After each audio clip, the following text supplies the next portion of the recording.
Kasus hukum yang menjerat Nikita Mirzani kini memasuki babak penentuan setelah Jaksa Penuntut Umum membacakan tuntutannya di Pengadilan Negeri Jakarta Selatan.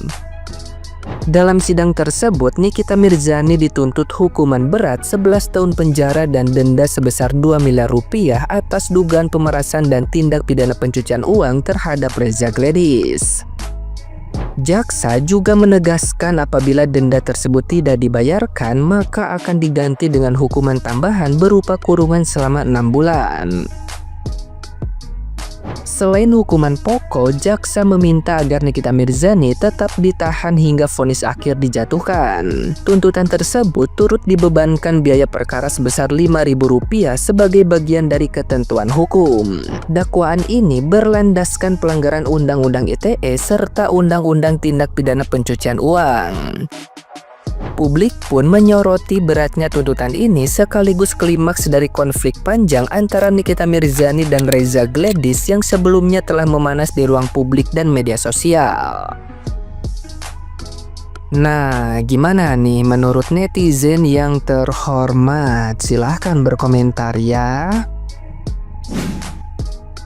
JPU Bani yang membacakan tuntutan kepada Nikita Mirzani di hari ini, Kamis 9 Oktober, dengan tuntutan 11 tahun penjara dan denda 2 miliar atau 2 miliar kalau misalnya tidak diganti dengan kurungan selama 6 bulan. JPU Bani, oh my god. Dengan tuntutan JPU yang 11 tahun, Nikita Mirzani setenang itu dong. Kelas Nikita Mirzani, nggak ada lawannya di Indonesia, cuma satu-satunya. Dengan santai beliau menyampaikan bahwa nggak apa-apa namanya tuntutan dari JPU, terserah mau nuntut berapapun nggak ada masalah. Tapi di minggu depan akan dibalas dengan gantian tuntutan dari Nikita Mirzani dan akan ada penentuan hasilnya di tanggal 28 Oktober. Kita lihat kalau nanti hasilnya apakah Nikita Mirzani yang menang ataukah JPU yang menang. Nikita Mirzani dituntut 11 tahun penjara dan denda 2 miliar rupiah atau diganti dengan kurungan penjara 6 bulan.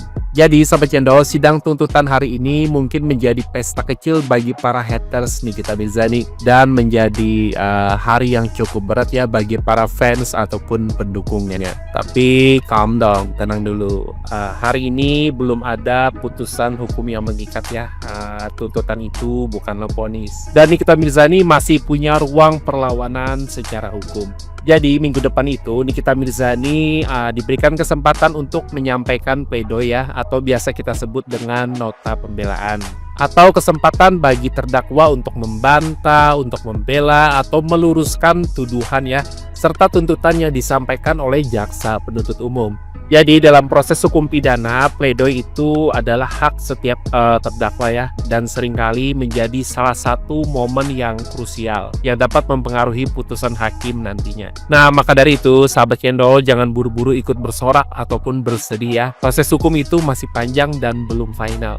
Pertanyaannya sekarang, apa sih pertimbangan jaksa sampai menuntut 11 tahun dan denda 2 miliar ya? Apakah tuntutan itu masuk akal secara hukum atau justru terlalu berat?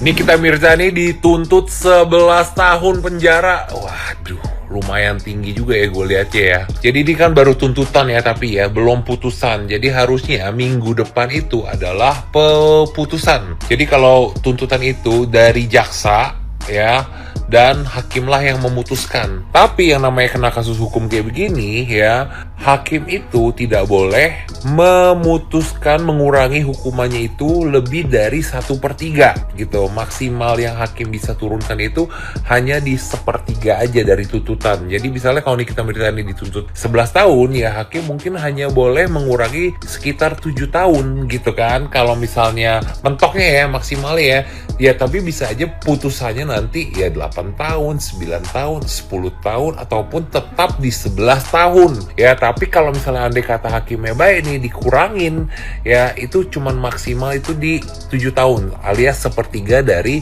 tuntutannya hakim, tuntutannya jaksa gitu. Terus kalau misalnya lebih dari 1/3 dikuranginnya sama hakim, gimana kok Denis? Nanti jaksanya wajib banding gitu loh. Jaksa bakal banding gitu loh, karena ya emang aturannya begono gitu kan. Tapi kalau misalnya misalnya nih Nikita Mirzani ditentuin sama hakimnya 7 tahun nih, nah nanti Nikita Mirzani berhak mengajukan banding juga. Bakal ditanya apakah kamu menerima 7 tahun ini atau mau melakukan banding. Nah kalau misalnya Nikita nggak puas dengan 7 tahunnya itu, misalnya ya ini ya, dia bisa melakukan banding.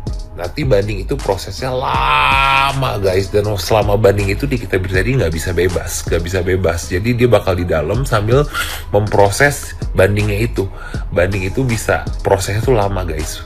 Bisa ada yang bulanan, ada yang tahunan, ya kan? Nah, kalau misalnya bandingnya ditolak, gimana kok Denis? Kalau bandingnya diterima ya pasti kan diturunin lagi dong dari 7 tahun itu. Tapi kalau bandingnya ditolak, bisa jadi hukumannya malah naik atau tetap di 7 tahun itu. Makanya ini sebenarnya ngeri-ngeri sedap ya. Terus kalau misalnya bandingnya ditolak terus naik lagi ataupun tetap, itu Nikita Mirzani bisa melakukan yang namanya PK, peninjauan kembali. Itu juga butuh proses, ada yang bulanan atau bahkan ada yang 1 tahun lebih gitu loh, dan itu tidak bisa dibebaskan selama menunggu proses banding dan peninjauan kembali. Jadi ini benar-benar kayak nggak kelar-kelar, akhirnya nggak inkra-inkra, bahasa hukumnya itu nggak inkra-inkra, nggak selesai-selesai gitu ya. Dan menunggu hasil ini adalah sesuatu yang menyebalkan gitu loh, karena apa ya, kayak menunggu hasil putusan itu adalah sesuatu yang menyebalkan karena tiap hari hidup dalam ketidakpastian gitu. Bahkan kalau misalnya orang yang kena kasus hukum itu lebih baik ya udahlah buruan cepetan selesai, jadi gue lebih bisa menerima dan akhirnya gue lebih bisa ya udah gue tinggal ngejalanin hukuman aja gitu loh. Yang bikin kesel ya itu yang kayak begini-begini nih, yang kayak ketidakpastian ini gitu. Tapi ya kasus hukum kayak begini gimana ya, soalnya ada lawannya sih, ada pelapor. Lawannya itu maksudnya pelapor ya, jadi ya pelapornya juga pasti nggak bakal kasih lepas gitu aja gitu ya. Susah kalau kasus-kasus yang ada lawannya kayak gini tuh, apalagi kalau dua-duanya kuat. Aduh, kita lihat aja deh ujungnya gimana ya. Kembali lagi Bang Sahar menyampaikan tentang tanggapan dan pandangan tuntutan jaksa penuntut umum pada Nikita Mirzani, yaitu 11 tahun dan denda 2 miliar ya. Ini terlalu berlebih-lebihan. Jadi saya mengharap kepada PH daripada Nikita Mirzani untuk berbuat sesuatu. Jangan terlalu banyak berteori, jangan terlalu banyak action yang tidak ada manfaatnya untuk Nikita Mirzani di sini. Karena kenapa? Ini persoalannya sudah persoalan masuk ke dalam sebuah tuntutan yang akan mengarah kepada sebuah vonis di sini. Jadi mengharap Bang Sahar supaya PH Nikita Mirzani membuat secepatnya program strategi untuk manuver di dalam melakukan sebuah upaya-upaya perlawanan hukum di sini. Karena ini Bang Sahar memberitahu kepada saudara PH bahwa ini tidak mendasar sama sekali pada pokok pikiran di dalam tuntutan jaksa penuntut umum terhadap Nikita Mirzani, yaitu 11 tahun dan denda 2 miliar ya, termasuk Ismail Marzuki di sini. Jadi tentunya saudara PH di sini harus bisa melihat dengan jelas, dengan jeli, bisa membuat suatu terobosan-terobosan baru di dalam melakukan sebuah perlawanan ini. Ya jangan sampai hanya berteori saja dan mengikuti persidangan saja. Jadi harus membuat sebuah upaya yang saya sebut tadi sebagai manuver yang bisa merubah sebuah keadaan Nikita Mirzani. Karena kenapa? Ini hal yang sangat gawat ini. Karena akan melaju kepada vonis, akan mengarah kepada vonis nanti. Ya, jadi tentunya di sini harus kita bisa menyelamatkan Nikita Mirzani dalam persoalan ini. Ya, bukan action of power yang harus diandalkan di sana di pengadilan. Harus kita bisa menyelamatkan Nikita Mirzani daripada 11 tahun di sini. Bagaimana prinsip-prinsip hukum harus kita bisa lakukan sebenarnya untuk bisa membuat sebuah kebahagiaan Nikita Mirzani. Karena di sini persoalannya ini sangat tidak mendasar di dalam pokok pikiran perkara sebagai tuntutan jaksa dengan alasan-alasan yang beberapa dibacakan di dalam persidangan.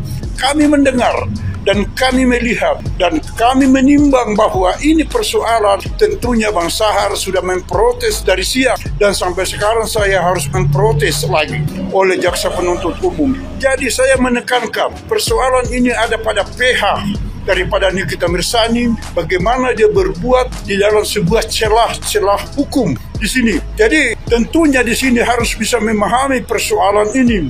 Ya tentunya harus bisa membuat sebuah konsep bagaimana Nikita Mirzani bisa dibebaskan di dalam hal ini. Karena persoalan ini saya menganggap ini sudah mendekati sebuah finish. di dalam hukum, dan nasibnya Nikita Mirzani harus kita bisa selamatkan, bisa kita memberikan sebuah kebahagiaan. Bang Sahar tidak menerima dan memprotes persoalan ini. Karena kenapa? Menilai ketidakadilan ada di sana, di Pengadilan Jakarta Selatan oleh tuntutan jaksa penuntut umum. Ada ketidakadilan dan ada hal-hal lain yang mempengaruhi persoalan ini, bukan hanya pada sebuah hukum, prinsip-prinsip hukum tersebut. Jadi ada tambahan-tambahannya dan perlu celah-celah hukum harus diandalkan oleh pihak daripada Nikita Mirzani. Oke, sampai di sini dulu Bang Sahar memberikan support, memberikan motivasi kepada pihak Nikita Mirzani.